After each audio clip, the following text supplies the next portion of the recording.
ऋषि मुनियों की पावन धरती, देश धर्म का नाता है। कहते सारे लोग यही हैं, गो हमारी माता है। जाग उठो ओ भारतवासी, जाग उठो ओ भारतवासी, गो पर छुरियां चलती हैं। बंद करो गो माँ की हत्या, सारी जनता कहती है। बंद करो गो माँ की हत्या, सारी जनता कहती है।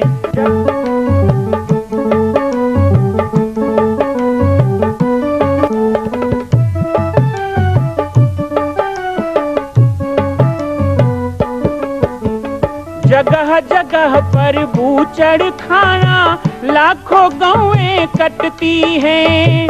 किसे सुनाए व्यथा हमारी, नैना नीर बहाती हैं। रक्षा करना गौ माता की, रक्षा करना गौ माता की, गीता ज्ञान सिखाती है। बंद करो गो माँ की हत्या, सारी जनता कहती है। बंद करो गो माँ की हत्या, सारी जनता कहती है।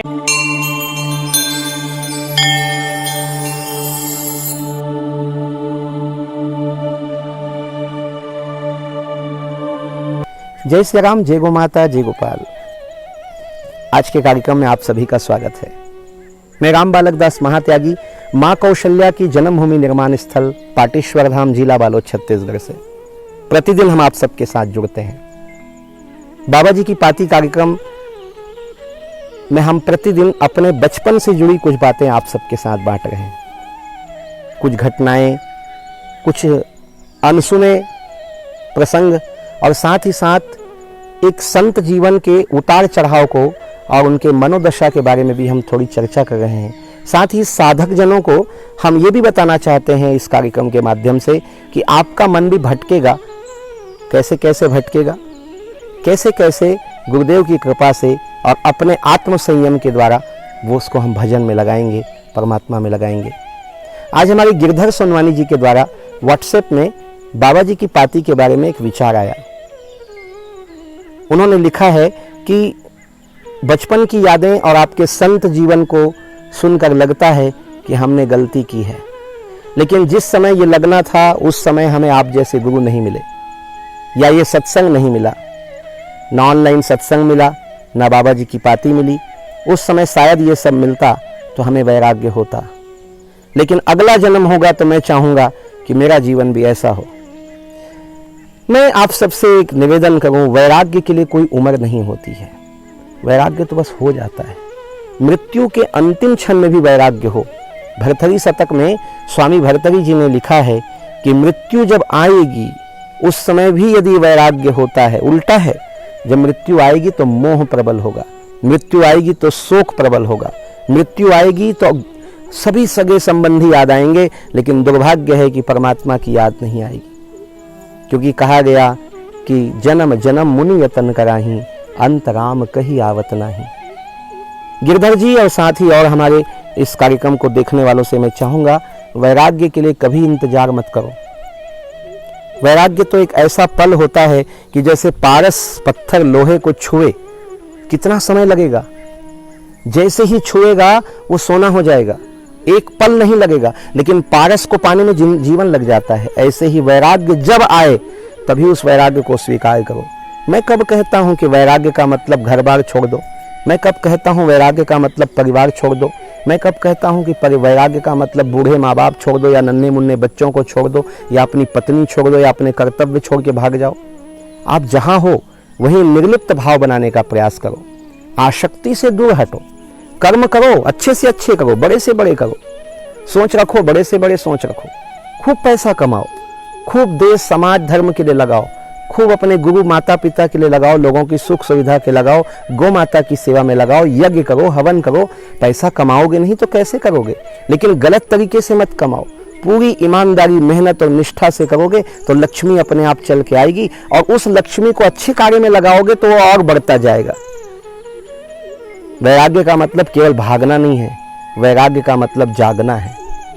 जो भागता है वो वैरागी नहीं, जो जागता है वो वैरागी। जिमि जगजंगम जागहि जोगी, मोह निशा सम सोवन हारा, देख ही सपन अनेक प्रकारा। ये भोगी है, और जो जागता है और जगाता है वो योगी है। तो आप जागिए, भागिए नहीं। लेकिन यदि संभव होता है तो गृह त्यागी सन्यासी भी होना चाहिए। घर भी त्यागने का संकल्प ले। मैं अपनी संख्या बढ़ाने के लिए ये नहीं कह रहा हूं, मैं नहीं चाहता कि ऐसा हो, लेकिन ये मैं कामना करता हूं, ये मैं इच्छा करता हूं, परमात्मा से प्रार्थना करता हूं कि संसार में वैरागी संत भी होने चाहिए, लेकिन वो जबरदस्ती नहीं होने चाहिए।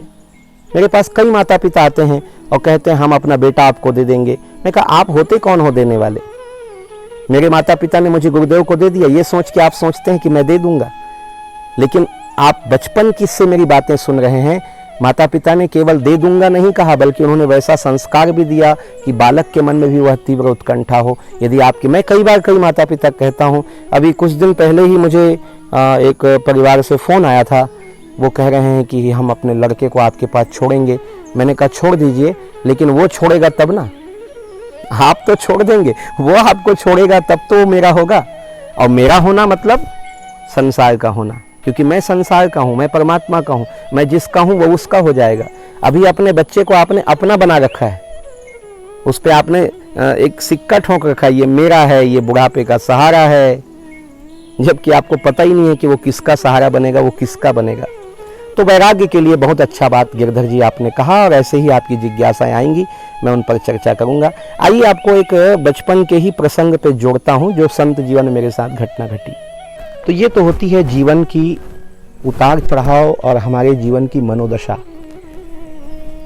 वैराग्य के बारे में कई प्रकार की भ्रांति लोगों की है, इसलिए मैंने कहा धीरे धीरे गुरुदेव के साथ और वन्य जीवों के साथ मेरी घनिष्ठता हुई।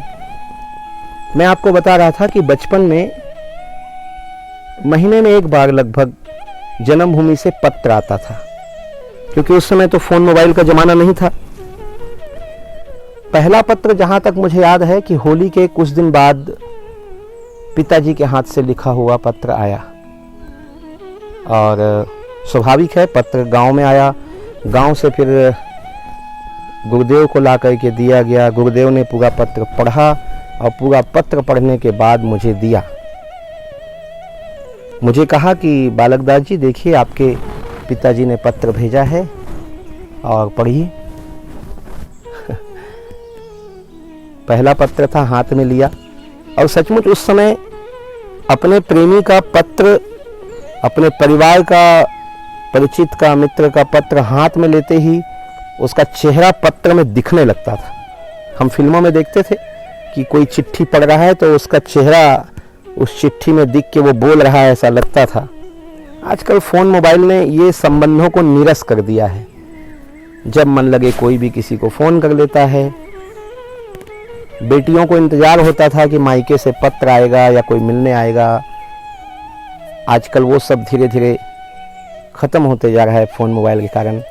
लेकिन वो पहला पत्र जब मैंने हाथ में लिया तो ऐसा लगा कि माता पिता बिल्कुल मेरे साथ खड़े हैं और मुझसे कुछ कह रहे हैं। बहुत सुंदर शुरुआत थी। श्री गुरु चरण कमलेभ्यो नमः। सदगुरुदेव, उस समय राजयोगी बाबा नहीं कहते थे गुरुदेव को, उस समय बाबा जी या महात्यागी जी। राजयोगी बाबा गुरुदेव का जो संबोधन है वो जब यहाँ देवासुर संग्राम अर्थात एक अलौकिक लड़ाई यहाँ पे हुई, एक यौगिक लड़ाई गुरुदेव की हुई दुष्ट शक्तियों के साथ, और उसमें जब उन्होंने विजय प्राप्त किया तब उनको राजयोगी बाबा के नाम से पुकारा गया। मेरा प्रयास होगा कि उन विषयों पर भी आप सबको आगे मैं बताऊंगा, लेकिन वो बचपन की यादें नहीं होंगी, वो एक योगी जीवन की घटनाएं होंगी। अभी बचपन की यादें में मैं इसी विषय को लेकर आगे बढ़ रहा हूँ। पिताजी ने आगे लिखा था कि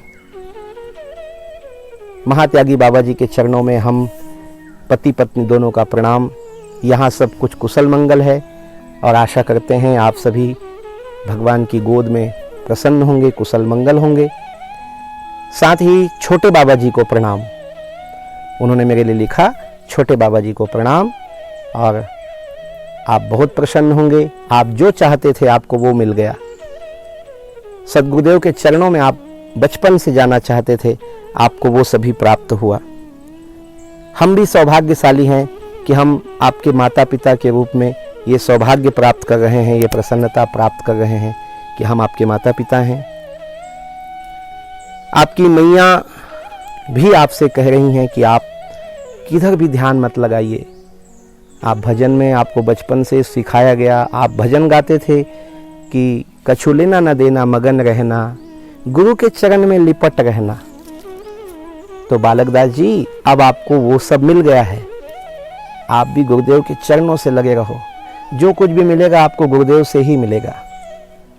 आपकी मैया कह रही हैं कि सब मोह माया है, सत्य जो है वहां आप पहुंच चुके हो, बस थोड़ी तपस्या और धीरज की आवश्यकता है, आपको जरूर परमात्मा मिलेंगे।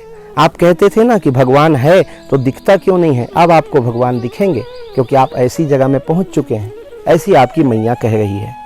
इस प्रकार 4-6 लाइन उन्होंने लिखा और अंत में सभी पाटेश्वर धाम के भक्तों को जय सिया राम लिखा गया था और साथ में गुरुजी ने एक मनी आर्डर करके 100 रुपये भेंट भेजा था।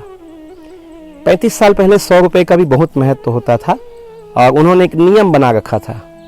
जैसे आज कई लोग सीता रसोई में 700 देते हैं साल में, कई लोग हर साल मंदिर के लिए 1000 देते हैं, कई लोग गौ माता के लिए एक दिन का 25 रुपये निकाल कर गोपालक योजना में जुड़े हैं। ये अंशदान आप लोग करते हैं, तभी यह श्री पाटेश्वर धाम चल रहा है।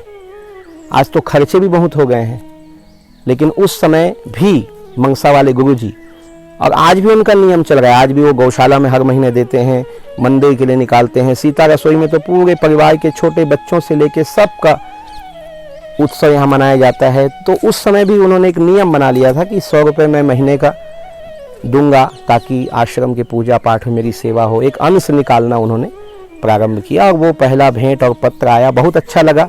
थोड़ा बहुत मन में मलाल था कि वो भूल गए क्या हमें, तो वो अच्छा लगा। और साथ ही गुरुदेव के शिक्षा के साथ साथ माता पिता का आशीर्वाद भी जरूरी था।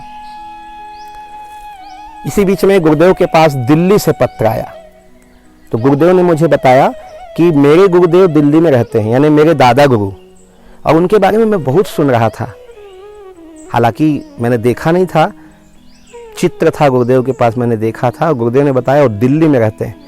तो दिल्ली शब्द दिमाग में आते ही ना बड़ा अलग अनुभूति होता था कि मैं दिल्ली जाऊंगा, दादाजी मुझे मिलेंगे, मुझे बहुत प्रेम करेंगे, मैं इतना छोटा सा साधु हूँ। तो गुरुदेव भी कहते थे तुम्हें देखते ही वो उछल जाएंगे, देखते ही खुश हो जाएंगे।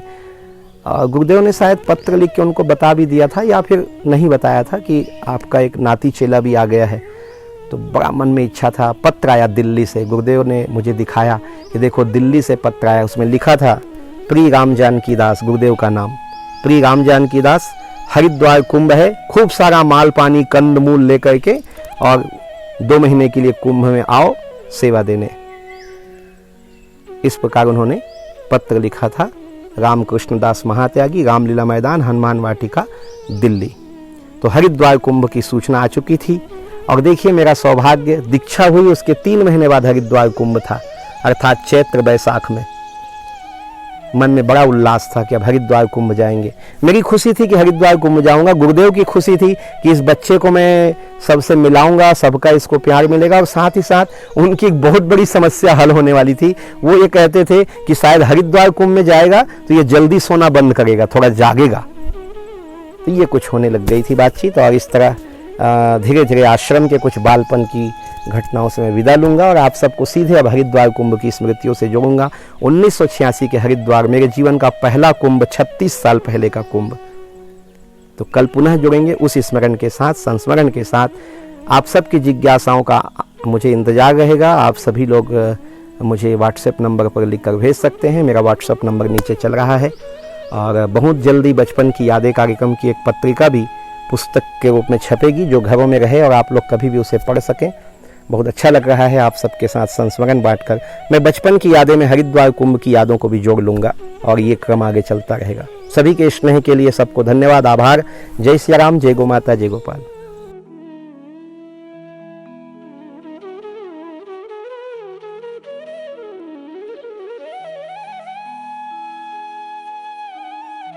मां कौशल्या की पावन जन्मभूमि छत्तीसगढ़ प्रांत में बालोद जिला में स्थित है श्री सर्वसिद्ध शक्तिपीठ जामड़ी पाटेश्वर धाम। परम पूज्य सद्गुरुदेव राजयोगी बाबा जी की तपस्थली श्री पाटेश्वर धाम और विश्व के अद्वितीय मां कौशल्या जन्मभूमि मंदिर निर्माण का दर्शन करने और इसी प्रकार समसामयिक विषयों पर अपना ज्ञान वर्धन करने के लिए और 10,000 गायों के लिए बनने वाले श्री हनुमान नंदीशाला गो अभ्यारण्य का समाचार प्राप्त करने के लिए आप सभी देखते रहें YouTube चैनल पर राम बालक दास, और हमारे चैनल को आप सभी सब्सक्राइब करें, घंटी का बटन दबाएं ताकि आप सूचनाओं से जुड़े रह सकें। जय श्री राम, जय गौ माता, जय गोपाल।